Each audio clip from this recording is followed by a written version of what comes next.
오늘 우리가 함께 나눌 하나님의 말씀은요, 시편입니다. 시편 24편 1절부터 10절까지 말씀입니다. 네, 다 찾으셨으면 말씀을 제가 읽어드리도록 하겠습니다. 땅과 거기에 충만한 것과 세계와 그 가운데에 사는 자들은 다 여호와의 것이로다. 여호와께서 그 터를 바다 위에 세우시며 강들 위에 건설하셨도다.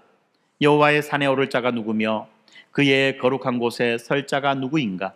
곧 손이 깨끗하며 마음이 청결하며 뜻을 허탄한 데에 두지 아니하며 거짓 맹세하지 아니하는 자로다. 그는 여호와께 복을 받고 구원의 하나님께 의를 얻으리니 이는 여호와를 찾는 족속이요 야곱의 하나님의 얼굴을 구하는 자로다. 문들아 너희 머리를 들지어다. 영원한 문들아 들릴지어다. 영광의 왕이 들어가시리로다. 영광의 왕이 누구시냐? 강하고 능한 여호와시요 전쟁에 능한 여호와시로다. 문들아 너희 머리를 들지어다. 영원한 문들아 들릴지어다. 영광의 왕이 들어가시리로다. 영광의 왕이 누구시냐? 만군의 여호와께서 곧 영광의 왕이시로다. 셀라. 아멘. 네, 오늘 우리는 이 시편 이 말씀을 통해서 이 영광의 왕이 누구냐라는 제목으로 한번 말씀을 나눠보도록 하겠습니다. 이 시편 24편 이 말씀은요, 어떤 역사적인 배경을 가지고 있는 말씀입니다. 어떤 역사적인 배경을 가지고 있느냐 하면 이 하나님의 말씀이 담겨져 있는, 다시 말하면 하나님과 이스라엘 백성들 사이에 세운 그 언약이 담겨져 있는 언약궤를 이제 예루살렘 성전으로 예루살렘으로 옮겨 들어가는 그 과정 가운데에 불렀던 찬양인 것입니다.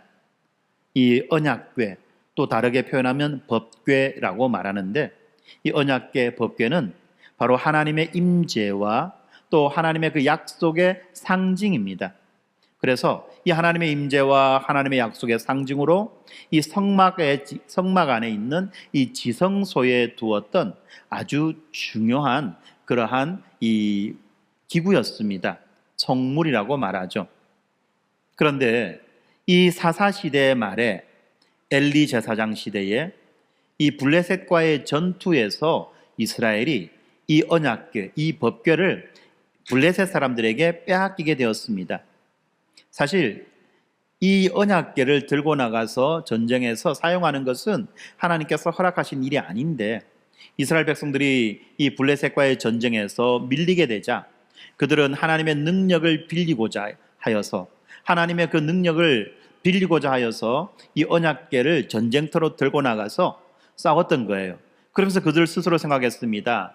우리가 이 언약궤를 이 전쟁터 한가운데 들고 왔으니까 이제 하나님이 이 언약궤 가운데 계시니까 바로 하나님께서 이 전쟁 가운데 함께 하시고 이 전쟁에서 우리들을 승리하게 하실 것이다 라는 그런 기대감으로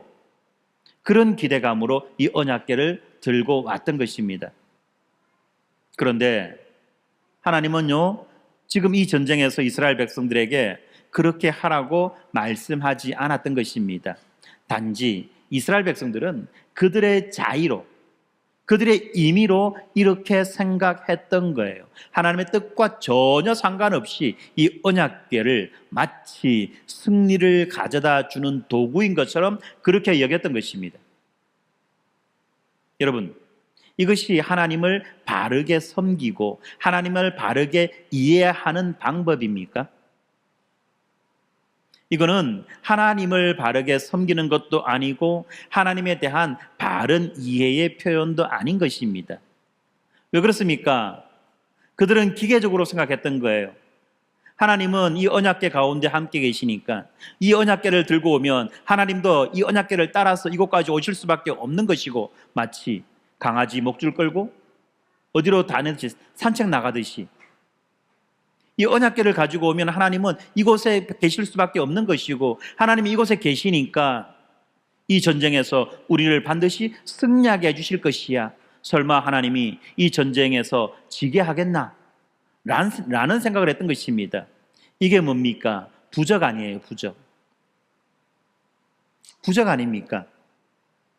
마치 이스라엘 백성들은 이 언약궤를 부적처럼 여겼던 것입니다.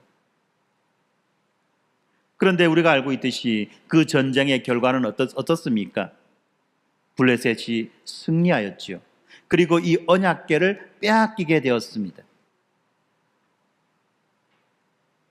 이 블레셋이 승리하고 이 블레셋 사람들은 이 언약궤를 그들의 승리를 자랑하는 이 전리품으로 가지고 갔던 것입니다. 이스라엘 백성들은 그 전쟁에서 완전히 실패했어요. 단지 이 전쟁에서 실패한 것이 아니라 하나님에 대한 바른 인식과 하나님을 바르게 섬기는 것에서 실패했다는 것입니다. 그런데 놀라운 일이 일어나죠. 이 언약궤가 그 블레셋 땅에 머무는 동안에 그 블레셋 땅에는 온갖 재앙들이 일어납니다. 그래서 블레셋 사람들이 생각합니다. 우리가 이 언약궤를 가져와서 우리 가운데 놓아두었기 때문에 여호와 하나님이 우리들을 이렇게 벌하시는 것이다 라고 그들은 생각했던 거예요. 그래서 그들은 이 언약궤를 다시 이스라엘 백성들에게 돌려보냅니다.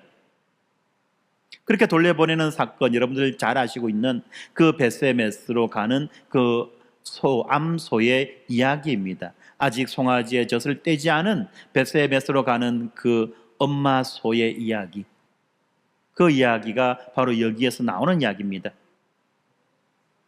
그렇게 해서 법궤가 이 베세메스에 도착하지만 또 어떤 일이 일어납니까? 그 베세메스의 사람들이 하나님의 거룩함을 가볍게 여겨서 그 언약궤 뚜껑을 열고 안에 뭐가 들었는가 살펴보았던 것입니다.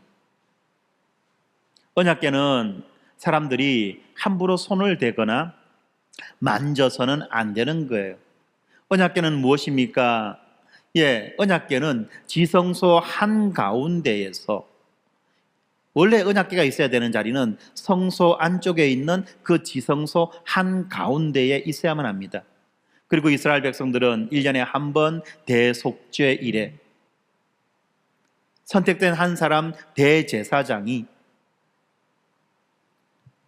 이스라엘 모든 백성들의 죄를 대속하는 대속제물에 그 피를 가지고 들어가서 언약궤 앞과 언약궤 위에 뿌리고, 그리고 그 자리에서 이스라엘 백성들의 죄를 용서해 주시는 그 하나님을 만나는 거룩한 바로 그러한 장치였던 것입니다. 특별히 언약궤 뚜껑에는요, 이 두 개의 이 천사가 있습니다. 그 천사의 이름을 그룹이라고 합니다. 두 개의 그룹이 있고요. 그 천사와 천사 사이에 하나님께서 임재하셔서 그곳에서 이스라엘 백성들을 향한 은혜를 베푸시는 거예요. 그래서 그곳을 뭐라고 말합니까? 시은좌라고 말하는 것입니다. 시은좌. 네, 이 시은좌, 은혜가 베풀어지는 바로 그곳인 거예요. 그렇기 때문에 이스라엘 백성들은요, 그 누구도 이 언약궤 앞으로 함부로 나아갈 수도 없었을 뿐만 아니라 그것에 대해서 함부로 손을 대도 안 되는 거예요. 그런데 이 거벌상실한 이 베세메스에 사는 사람들이 언약궤 뚜껑을 열고 그 안을 쳐다봤던 겁니다. 그 결과 5만 명이나 넘는 그런 사상자가 발생하게 되는 하나님의 심판이 일어났던 것입니다. 이 일로 인해서 이 베세메스의 사람들은 이 법궤가 얼마나 위험한지, 위험해서 위험한 것이 아니라 하나님의 그 거룩하심을 드러내기 때문에 범죄한 인간이 함부로 가까이 나갈 수 없는 것에 대한 두려움을 가지게 되었고, 그리고 나서 이 법궤를 그곳에 두지 아니하고 기럇 여아림이라고 하는 장소로 옮깁니다. 기럇 여아림에. 그리고 그곳에 있는 아비나답이라고 하는 사람의 집에다가 그냥 갖다 두는 거예요. 마치 방사선 핵 폐기물 처리하듯이. 그곳에 그냥 처박아 두고 20년 동안 묵힙니다. 이 기럇 여아림이라고 하는 이것은 예루살렘 북서쪽 약 14km 지점에 위치한 레위인의 성읍입니다. 레위 사람들이 살아가는 곳이라는 겁니다. 그리고 이곳에서 법궤가 오랫동안 20년이 넘는, 20년이 뭡니까? 오랫동안 거의 40년 이상 시간을 방치되게 됩니다. 다시 말하면 이 사울 왕 시대 내내에 이 법궤는 바로 그곳에 있게 되었다는 것입니다. 그러다가 사울에 이어서 다윗이 왕이 되고 예루살렘을 정복하여 수도로 삼은 다음에 이 다윗은 이 기럇 여아림에 있는 그 아비나답의 집에 방치된 그 하나님의 법궤를 예루살렘으로 옮겨올 결심을 하는 거예요. 다시 말하면 하나님을 그들이 살아가고 있는 그들의 삶 한가운데인 예루살렘으로 모셔 오려고 했던 것입니다. 그래서 다윗은 이스라엘의 모든 지도자와 3만 명의 백성들을 모아서 이 기럇 여아림에서부터 법궤를 새로 만든 수레에 싣고 운반을 시작합니다. 새로 만든 수레, 여기에다가 법궤를 싣고 운반을 시작하는 거죠. 그런데 이것은 율법의 규례에 어긋나는 방식입니다. 왜 그렇습니까? 법궤를 운반할 때는 어떻게 운반합니까?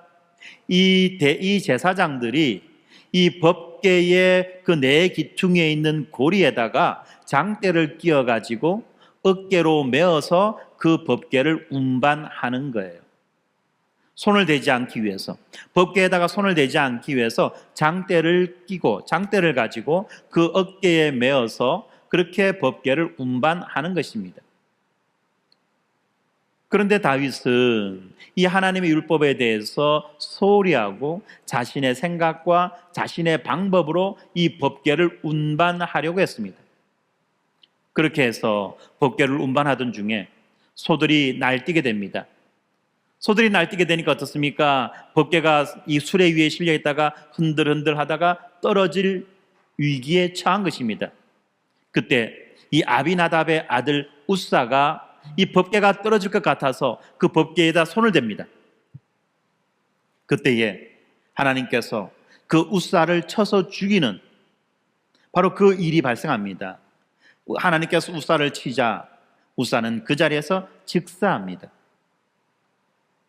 무엇을 보여줍니까? 이것은 바로 하나님의 거룩하심이 어떠한 거룩하심인지를 드러내는 것이며 뿐만 아니라 인간의 생각과 인간의 방법이 아니라 하나님의 말씀대로 행해야 된다는 것을 무엇보다도 확실하게 보여주는 사건이었다는 것입니다. 그렇지 않나요? 우사는 정말 아주 좋은 의도로 이 법궤에다 손을 댄 것입니다. 법궤에다 호기심을 가진 것도 아니고 어떤 탐심을 가진 것도 아니고 이 법궤가 떨어질 것 같으니까 자연스러운 운반 책임자로서의 그 반응으로서 법궤에다 손을 대었습니다. 그럼에도 불구하고 우사는 그 자리에서 죽임을 당한 것입니다.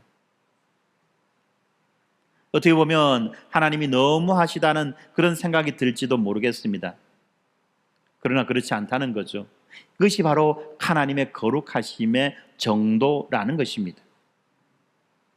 이 사건이 발생하고 난 다음에 다윗은 너무나도 두려워서 이렇게 말합니다. 여호와의 궤가 어찌 내게로 오리요라고 고백하면서 법궤를 예루살렘이 아니라 예루살렘 인근에 있는 이 가드 사람 오벳 에돔의 집에 머물게 합니다. 그런데 이 법궤가 오벳 에돔의 집에 석 달 동안 머물러 있을 때 하나님께서 이 오벳 에돔과 그의 온 집에 큰 복을 내리셨다는 소식이 이제 사방으로 퍼집니다. 그리고 다윗에게도 전해집니다. 그렇게 될 때 다윗이 다시 한 번 더 용기를 내어서 이번에는 율법의 규례대로, 다시 말하면 제사장이 어깨로 메고 그리고 제사를 드리며 이 법궤를 예루살렘으로 옮기는 이 두 번째 시도를 하게 되는 것입니다. 이렇게 해서 법궤가 예루살렘 성으로 지금 들어오고 있는 그 장면이 지금 펼쳐지고 있는 거죠. 그리고 그 장면이 지금 우리가 보고 있는 이 시편 24편의 배경이 되는 말씀인 것입니다. 그렇습니다. 법궤는 단순한 어떤 도구나 성물이 아닙니다. 법궤 위에 아까도 말씀드렸지만 두 그룹 사이에 이 속죄소에서 여호와께서 이스라엘을 만나 주셨고 하나님의 영광이 그곳에 임하였습니다.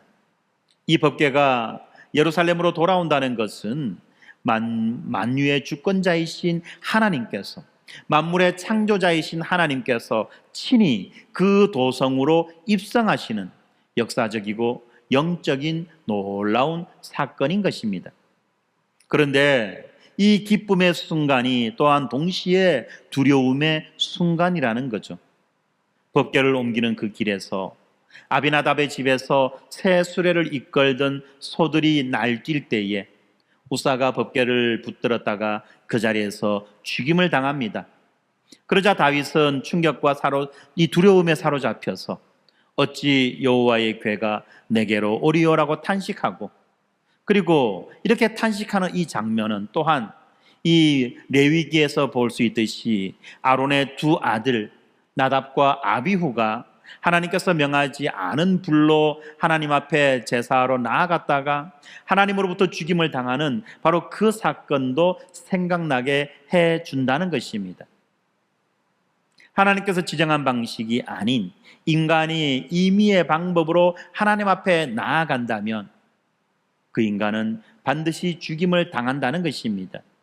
이것은 바로 이 거룩하신 하나님과 죄인된 인간 사이의 거리가 얼마나 엄청난지를 보여주는 사건인 것입니다.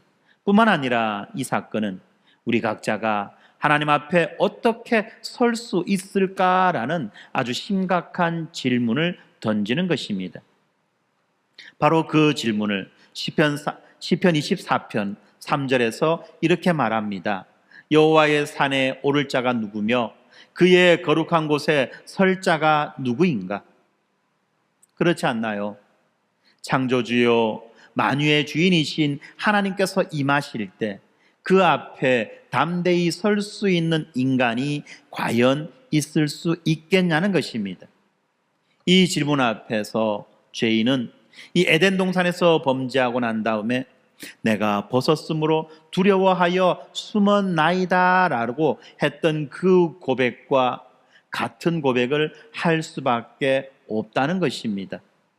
죄로 인해서 하나님 앞에 선 인간의 그 두려움과 절망, 그리고 그렇지만 그럼에도 불구하고 여전히 하나님의 그 임재를 갈망하는 이 마음이 이 시의 깊은 밑바닥을 흘러가고 있는 것입니다. 그래서 오늘 우리는 이 본문을 따라가면서 우리는 누구도 피할 수 없는 인생의 질문, 과연 누가 하나님 앞에 설 수 있을까? 라는 이 질문, 그리고 그 질문을 통해서 우리에게 주어지는 그 구원의 소망을 만나보기를 바랍니다. 시편 24편 3절 4절의 말씀에 여호와의 산에 오를 자 누구며 그 거룩한 곳에 설 자가 누구뇨라는 이 질문은 단순한 궁금함이 아니죠. 법궤 앞에서 이 우사의 죽음을 경험한 다윗은 하나님의 거룩하심 앞에 선 인간의 절망을 고백하는 것입니다. 인간은 창조주 앞에 설 자격이 없습니다. 그러면 어떤 사람은 말할 겁니다. 안 서면 되지. 뭘 그렇게 걱정하고 두려워하고 그렇게 염려해. 안 서면 되잖아. 근데 여러분, 우리가 하나님 앞에 서지 않으면 우리는 결코 구원을 얻을 수 없는 자가 되는 것입니다. 우리가 하나님 앞에 서지 않으면 우리는 우리가 그토록 바라는 복과 안식을 누리지 못하게 되는 것입니다. 하나님 앞에 서지 않는다는 것은 자기의 죄로 죄 가운데에 영원히 멸망당하는, 영원히 고통당하는 자가 된다는 것입니다. 그러므로 구원을 바라는 모든 자는, 복과 안식을 누리기 바라는 모든 자는, 자기 인생이 행복해지기 원하는 모든 자는 반드시 하나님 앞에 서야만 한다는 것입니다. 그런데 이렇게 하나님 앞에 누가 설 수 있겠느냐는 것입니다. 하나님 앞에 서야 되지만 그 누구도 하나님 앞에 설 자격을 갖지 못했다는 것입니다. 성경이 말합니다. 손이 깨끗하며 마음이 청결한 자, 손이 깨끗하며 마음이 청결한 자가 또 뜻을 허탄한 데 두지 아니하며 거짓 맹세하지 아니하는 자가 하나님 앞에 설 수 있다고 했는데, 이 손이 깨끗하며 마음이 청결한 자가 누구입니까? 행위와 마음 모두에서 완전한 순결과 진실함을 가진 자가 아닙니까? 이런 자가 과연 누구냐는 것입니다. 아담 이후 인류의 모든 역사는 하나님과 단절된 역사입니다. 그리고 하나님 앞에서 도망치는 인생의 연속인 것입니다. 그래서 우리는 누구도 손이 깨끗하다고, 마음이 청결하다고 그렇게 자신할 수 없는 것입니다. 때때로 우리는 선한 행동을 흉내내기도 하지만 동기와 마음 깊은 곳까지 그 하나님의 그 거룩하심 앞에 비추어 본다면 우리 모두는 부끄러움과 두려움만이 남는다는 것을 누구보다도 잘 알고 있지 않습니까? 나답과 아비후, 이 우사의 죽음은 바로 죄와 거룩 사이에 선 모든 인간의 운명을 보여주는 것입니다. 이 절망의 현실이 지금 이 율법이 보여주는 그 공의 앞에서 더욱 분명하게 드러납니다. 로마서 3장 20절에 보니까 율법은 우리의 죄를 깨닫게 하고 스스로 의롭게 살 수 없다는 것을 드러낸다고 말합니다. 로마서 3장 10절에서도 바울이 말합니다. 의인은 없나니 하나도 없으며 다 치우쳐 무익하게 되었으며 선을 행하는 자는 없나니 하나도 없다고 그렇게 고백하는 것처럼 여호와의 산에 오를 자가 누구며 거룩한 곳에 설 자가 누구냐는 것입니다. 아무도 없습니다. 하나님은 절대 거룩하시고 인간은 철저히 타락하여 무지하고 무능하다는 것입니다. 그렇기 때문에 방금 우리가 보았던 시편 24편 3절 4절 말씀은 인간의 그 구원의 길이 우리 자신에게서 도무지 나올 수 없다는 사실을 분명하게 보여주고 있습니다. 우리의 행위나 열심, 우리의 도덕적인 노력으로는 도무지 이 기준에 이를 수가 없는 것입니다. 그 누구도 스스로 하나님 앞에 설 자격을 주장할 수가 없는 것입니다. 바로 여기서 복음이 시작됩니다. 인간이 스스로의 힘으로 아무것도 할 수 없는 이 절망의 바닥에서 비로소 하나님의 그 구원의 길이 드러나는 것입니다. 그렇다면 이 여호와의 산에 오를 자, 거룩한 곳에 설 자가 과연 누구입니까? 본문 5절에서 다윗은 이렇게 말합니다. 저는 여호와께 복을 받고 구원의 하나님께 의를 얻으리니. 저는 여호와께 복을 받고 구원의 하나님께 의를 얻으리니. 여기서 중요한 것은 이렇게 얻게 되는 의, 이 의는 스스로가 만들어내는 의가 아니라 구원의 하나님께서 주시는 의라는 것입니다. 바로 이것이 복음의 핵심입니다. 오직 의로운 자만이 하나님 앞에 설 수 있는데 이 의는 스스로가 노력해서 만들어낼 수 없다는 거죠. 우리는 그런 능력이 없다는 것입니다. 우리는 그런 능력이 없다는 거예요. 아니, 능력의 문제도 아니라 의도도 없다는 거예요. 그럴 의도도 없어요. 그런데 이렇게 하나님 앞에 설 수 있게 되는 이 의를 하나님이 은혜로 주신다는 것입니다. 이것이 바로 복음의 핵심인 것입니다. 바울은 빌립보서 3장 9절에서 이렇게 말합니다. 내가 가진 의는 율법에서 난 것이 아니요 오직 그리스도를 믿음으로 말미암은 것이니 곧 믿음으로 하나님께로 난 의다라고 말합니다. 이렇게 믿는 자에게 하나님께서 의를 선물로 주셔서 그 의를 얻은 자들이 비로소 하나님께 앞에 설 수 있게 된다는 것입니다. 이것은 행위의 완벽함이 아니라 바로 하나님의 은혜에 근거한 의라는 것입니다.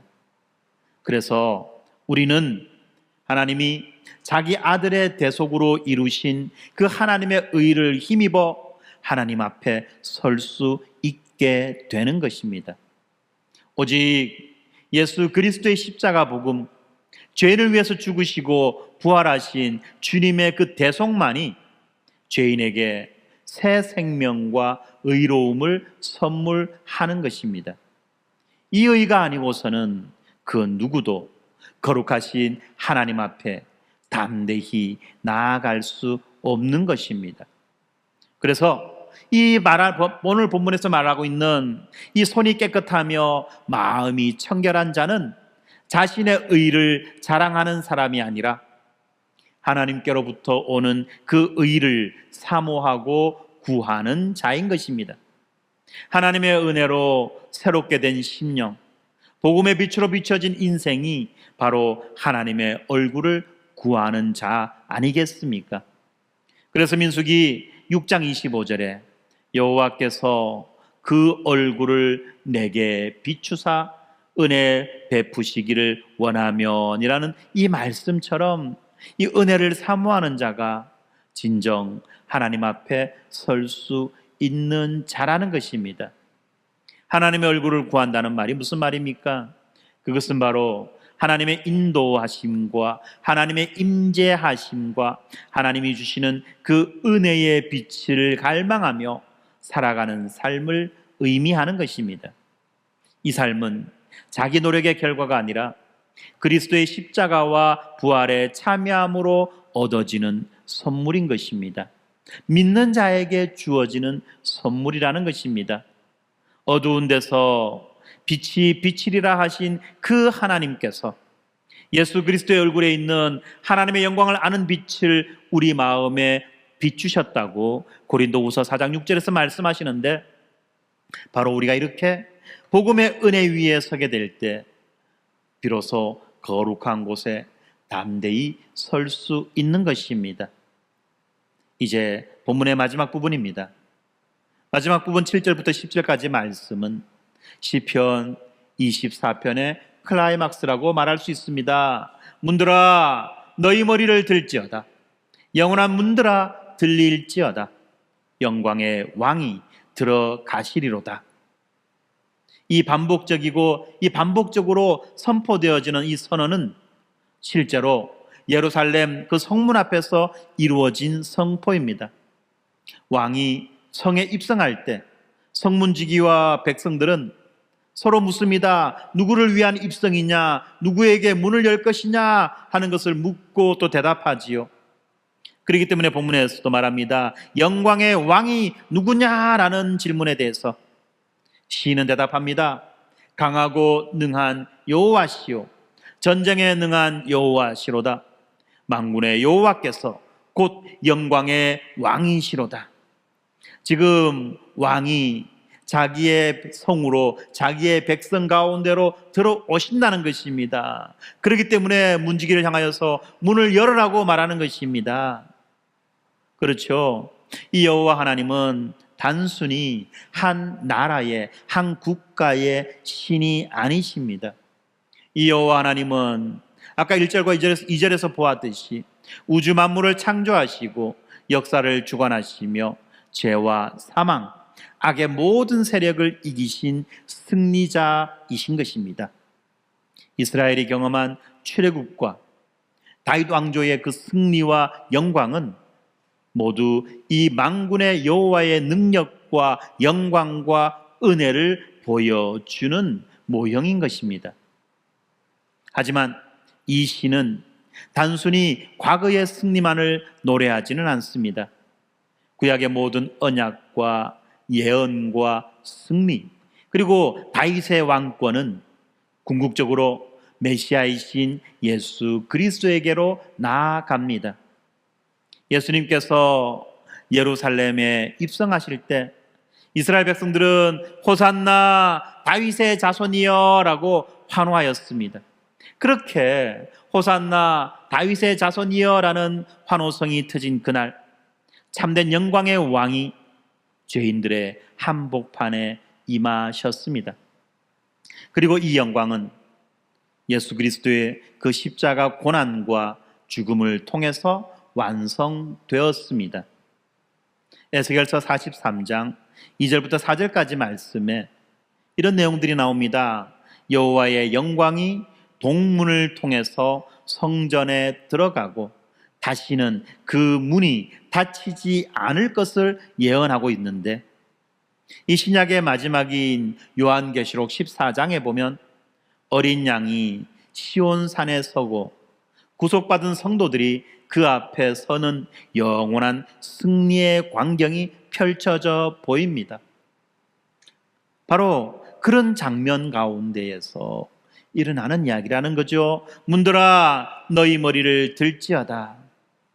이 말씀은 오늘 우리 각자의 마음에도 주어지는 말씀입니다. 영광의 왕이신 예수 그리스도께서 우리의 심령에, 우리의 가정에, 우리의 교회에, 그리고 이 세상에 들어오실 때 우리는 어떤 마음으로 그분을 맞이해야만 하겠습니까? 하나님의 임재를 두려워하며 여전히 죄인됨으로 피하고 말 것입니까? 아니면 복음의 은혜를 의지하여 담대히 문을 열고 왕을 환영하는 자리에 서실 것입니까? 이 시편의 마지막 음성은 우리 모두에게 닫힌 문을 열고 영광의 왕을 환영하라고 말하는 거룩한 초대장이자 거룩한 명령인 것입니다. 문들아 열릴지어다. 영원한 문들아 너희 머리를 들어라. 영광의 왕이 들어가신다. 사랑하는 성도 여러분, 오늘 우리가 보았던 이 시편 24편, 이 말씀에서 시인은 우리에게 깊은 고민과 결단을 요구합니다. 하나님의 임재의 영광과 그 영광 앞에 서 있는 두려움, 그리고 복음 안에서만 가능한 이 소망이 교차하는 바로 그 자리에서 우리는 어떤 응답을 해야만 할까요? 영광의 왕이신 하나님은 한때 그 오벳 에돔의 집에 유기되었던 법궤처럼 우리들의 삶 한쪽 구석에 머물러 계시길 원하지 않으십니다. 그분은 우리의 인생과 가정과 교회와 공동체, 그리고 이 땅 한가운데 당당히 왕으로 입성하시기를 원하십니다. 이 영광의 왕 앞에 서는 자들은 그들의 자격이 아니라 오직 예수 그리스도의 의와 그 복음의 은혜에 근거하는 자들인 것입니다. 내 손에 더러움과 마음의 혼탁함을 숨기려 할수록 우리는 더 두려움과 더 큰 절망에 묶일 수밖에 없는 자들입니다. 그런데 하나님은 자신의 아들을 우리를 대신해서 내어주셨고 그분 안에서 하나님의 의를 우리에게 선물로 전가해 주셨습니다. 그리하여 이제 우리는 율법의 그 공포가 아니라 복음의 자유 안에서 담대히 하나님 앞에 설 수 있게 된 것입니다. 오늘 이 말씀 앞에 서 있는 우리에게 하나님은 문들아 너희 머리를 들라고 그렇게 부르고 계십니다. 내 마음의 문을 열어 그리스도를 영접하는 용기, 매일의 삶에서 복음의 빛을 구하며 거룩한 삶을 사모하는 자세, 하나님의 임재가 내 일상과 가정과 교회와 사회에 드러나기를 간절히 구하는 바로 그 삶, 이것이 바로 복음의 사람의 모습입니다.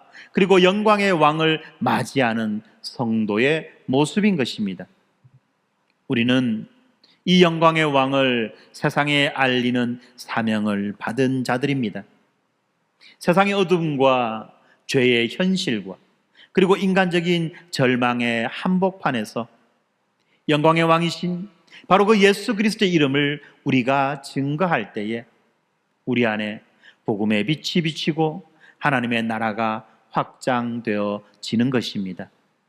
이처럼 오늘 우리가 보았던 이 시편 24편은 우리 각자와 교회가 하나님의 임재와 영광을 갈망하며 거룩과 소망 그리고 선교적인 책임으로 부름받은 바로 그 사명 공동체라는 것을 우리들에게 분명히 보여줍니다.